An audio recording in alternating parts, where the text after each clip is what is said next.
Last time around we discussed setting up continuous delivery for our sample React app. To recap, we set up a pipeline to build the application, run unit tests, and deployed it to the staging environment. Then we took care of the integration tests and, when they ran successfully, deployed the application to production upon manual approval of a specified user. The key attribute that made this flow a continuous delivery situation is the manual approval required to deploy the application to production. While this is a great setup, it's just a step away from the holy grail of automation in DevOps, continuous deployment. Let's discuss how continuous deployment differs from continuous delivery and how to reach this desired high level of automation in your project. First of all, let's explain one thing: the naming and abbreviations. As you have probably already noticed, both continuous delivery and continuous deployment can be abbreviated to CD. This doesn't really help the newcomers, considering the fact that the CI/CD abbreviation is used widely when talking about the DevOps culture. Hopefully, after finishing this course, you will be able to understand whether the content you come across is talking about continuous delivery or continuous deployment just by recognizing whether the process is fully automated or not. Remember, if the code needs a human touch to get to production, it must be continuous delivery.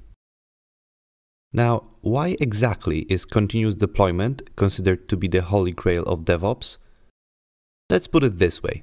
With continuous deployment, the software gets into the hands of users even faster than it is the case with continuous delivery. The human element ends with merging the reviewed code into the codebase. From there, the pipelines take care of everything. Testing, creating different environments, notifications, cleanups, deployment, everything is automatic. So whether it's new features, bug fixes, rolling out promos or campaigns, your customers and users get the latest and greatest version of your app without any delays that are naturally introduced when parts of the pipeline depend on human actions. The speed and agility are the reason why it is worth putting extra time into creating a competent continuous delivery setup. Especially in today's fast-paced market, where several apps or sites might offer the same functionality to the user. The one that works the smoothest and brings new features to the table the quickest is the most likely to prevail. Now, if you want to implement the continuous delivery approach in your project, there's a lot of coding for you to take care of. As everything that ends up on production depends solely on the automatic testing and validations, make sure to put sufficient amount of time and work into preparing the right testing suite that will ensure that the code that's merged to the main branch is truly production-worthy. Think of your test suite as the fire prevention system in a library. Such a system cannot fail at any point. If it does, the damage to the book catalog might be very severe. You want to implement it and be able to put your full trust in it. It must keep your app from catching fire. Make sure that nothing buggy is given to the end users. Achieving this level of automation and confidence will require different designs and approaches to your pipeline setups, so I won't be able to give you a one-size-fits-all kind of solution. But I can give you some pointers for setting up continuous deployment in Buddy.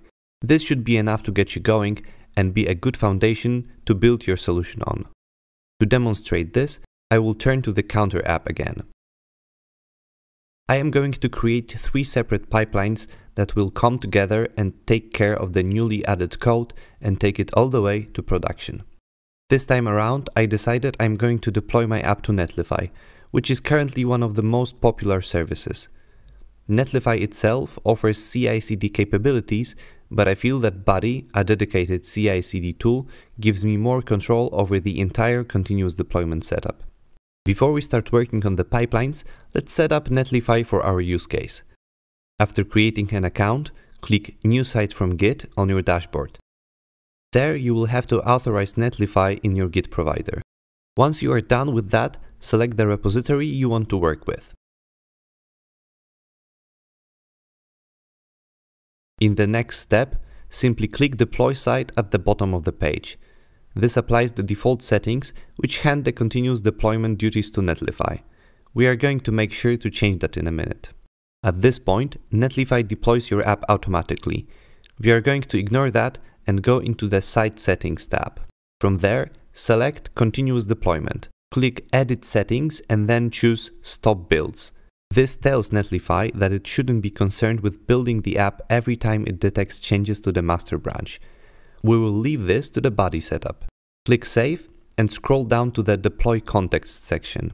In the Branch Deploys section, I am going to choose Let me add individual branches option and enter Staging in additional branches. This allows me to use the Netlify contexts to deploy my service to a staging URL that is completely separate from the production URL.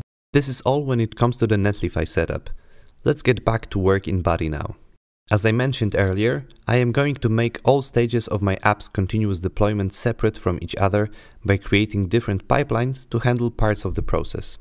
By now you are familiar with the 3 trigger modes available in body. How do you think I should set my pipelines up in regards to these modes? As I want my pipelines to run one after another, but I want to stop the entire flow when one of the pipelines fails, I'm going to set the first pipeline that builds the app and runs unit tests to run on push. To ensure that the entire flow is completely automatic, I'm going to add a run next pipeline action at the end of the actions chain of the first 2 pipelines. If all previous actions run successfully, this action will trigger the next pipeline in order. Now let's get on to populating the pipelines with actions.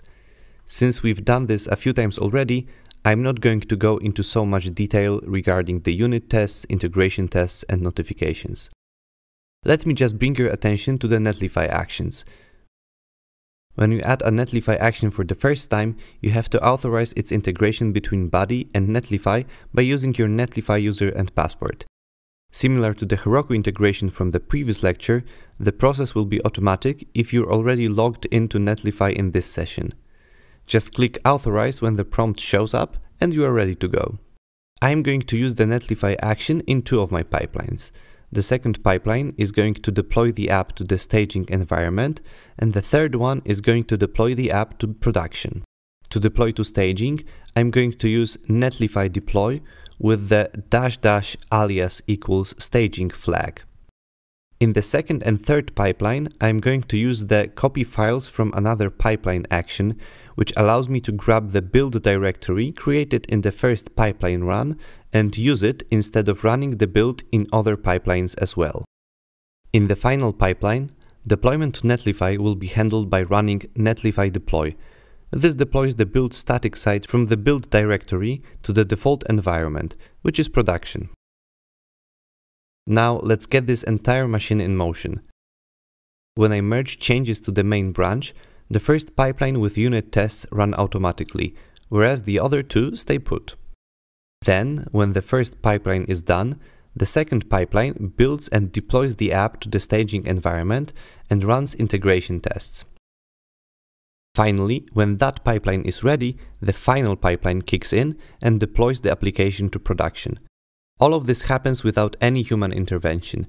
If anything went wrong along the way, Buddy would send out notifications via email and to the specified Slack channels. So there it is, your DevOps 101.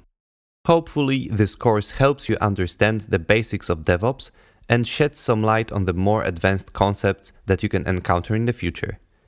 If you want to read up on the topic and learn even more, I think the original articles by Victoria, released on her blog, are a great place to start, especially considering the fact that, since I base the course content on them, they cover similar topics but often use different examples or slightly different approaches.